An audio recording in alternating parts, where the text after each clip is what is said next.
तो आपल्याकडे पुण्याला अमित मोडक सर जोडले गेलेले आहेत. अमित मोडकांकडे जाऊयात, कारण सोनं आणि चांदी सध्या आपल्या खूप म्हणजे जिव्हाळ्याचा विषय झालेला आहे. प्रत्येक जण सोन्यात आणि चांदीमध्ये गुंतवणूक करतोय आणि मुळात आज बाजार अत्यंत वाईट पद्धतीने कोसळलेला आहे. ETFs 30% पर्यंत म्हणजे हे लागलं स्टॉप लॉस लावून पण 20% कोसळलेला आपल्याला ETFs बघायला मिळाले.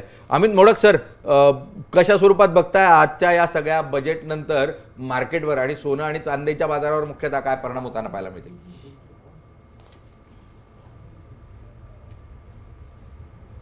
एकतर सोन्या चांदीवरती इम्पोर्ट ड्युटी वाढवली जाईल ही जी काय हवाई उठली होती ती चुकीची होती. कारण की आता तामिळनाडू, पश्चिम बंगाल आणि केरळ इथे इलेक्शन येऊ घातले आहेत आणि या तिन्ही स्टेटमध्ये सोनं हा फार सेन्सिटिव्ह विषय आहे आणि मग त्या सेन्सिटिव्ह विषयाचा जर आपण विचार केला तर त्यांनी ड्युटी वाढवणं काही अपेक्षित नव्हतंच आणि त्याप्रमाणे त्यांनी ड्युटी वाढवली नाही. अगदी. पण ड्युटी थोडीशी घटवली असती तर एखाद वेळेस इथल्या लोकांना सोनं थोडं स्वस्त मिळू शकलं असतं. त्यानंतर जो GST आहे, जो बजेटचा भाग नाही पण त्याच्यावरती त्यांनी विचार करणं गरज आहे. कारण की वॅटच्या पॅरलल सगळ्यावरती GST लावले. फक्त गोल्डला मात्र 1% व्हॅट असताना 3% GST पहिल्यापासून लागला आहे. त्यात आता ते करेक्शन करतील असं आपण अपेक्षित धरू. सध्या तरी आणि सोन्याची बाजारपेठ ही डिस्क्रिशनरी बाजारपेठ म्हणूनच ते ट्रीट करतायत. परंतु प्रत्यक्षात बघितलं तर डायरेक्टली इनडायरेक्टली रिटेल एम्प्लॉयमेंट या मार्गातून जवळपास 50 लाखापेक्षा जास्त रोजगार हे ज्वेलरी सेक्टरमध्ये आज उपलब्ध आहेत.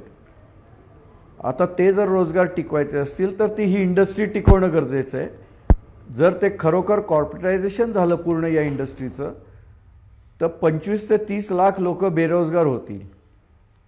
कॉर्पोरेटायझेशन होऊ नये अशा मताचा मी नाही, रेग्युलेट होऊ नये अशा मताचा मी नाही, परंतु ते करत असताना त्याला मानवी चेहरा राहील याचं जरा बघणं गरजेचं आहे.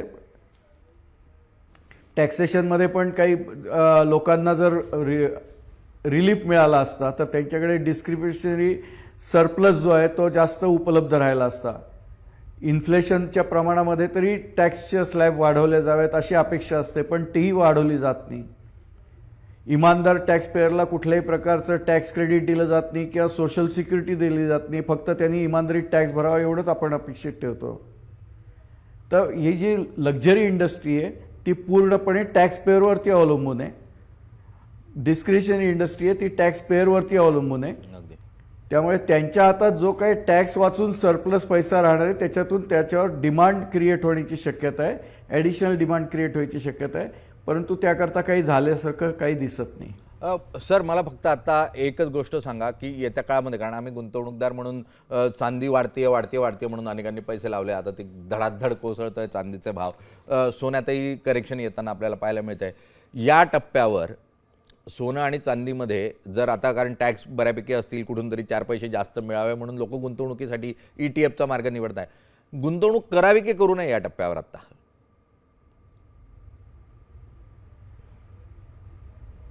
नाही, एक तर सोन्या चांदीमध्ये गुंतवणूक करायची असेल तर तुम्हाला काही विशिष्ट उद्देशाने विशिष्ट काळानंतर जर पैसे लागत असतील तर ते पैसे त्याच्यात गुंतवू नका.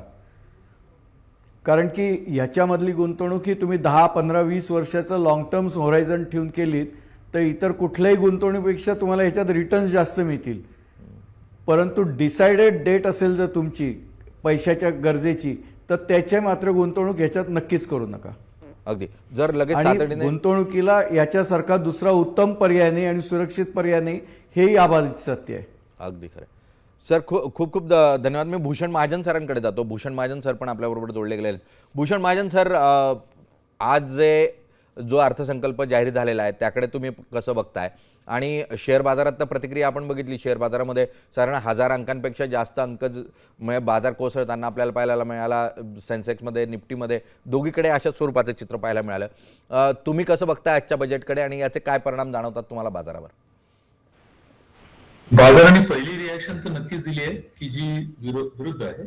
पण बाजाराची गंमत अशी आहे की तो बाकीचे सगळे प्रोव्हिजन्स बघतच नाही सहसा. म्हणजे आमचा जो ट्रेडर आहे किंवा पंटर ज्याला आपण म्हणतो, अरे यार एसटीडी बडा है या कम हुआ है आणि कॅपिटल गेन टॅक्स कमी झालाय का, तर दोन्ही गोष्टी नाही. म्हणून तात्पुरतं सध्या तरी बाजारामध्ये नरमाई आहे.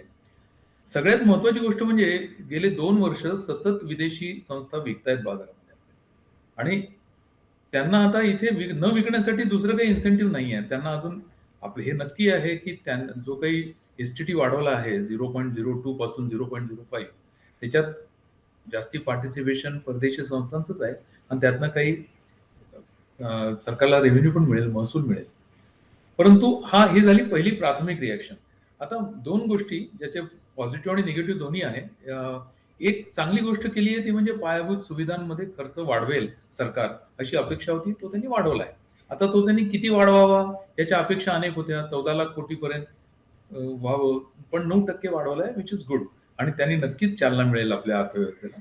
दुसरा महत्वाचा मुद्दा की जो बाजाराला आवडलेला नाही, तो म्हणजे सरकारी म्हणजे बॉरोइंग जी आहे, गव्हर्नमेंट बॉरोइंग, तर ती 17 लाख कोटीच्या वर गेलेला आहे आणि त्याचे एक त्या इतक्या वाईटातून फायदा असा की जे आपले निवृत्त लोक आहेत किंवा स्मॉल सेव्हिंग स्कीम मधली जी काही व्याजदर आहेत ते आता जरी रिझर्व्ह बँकेने व्याजदर कमी केले तरी स्मॉल सेव्हिंगचे व्याजदर काही दिवस स्थिर ठेवले होते, ते स्थिर राहतील असं वाटतं आणि ते खूप मोठं राहत किंवा खूप मोठा रिलीफ आहे आपल्या सामान्य जनांना. कारण व्याजदर जर वाढवले तर सरकारचं सुद्धा स्वतःचा इंटरेस्ट आउटगो वाढणार आहे.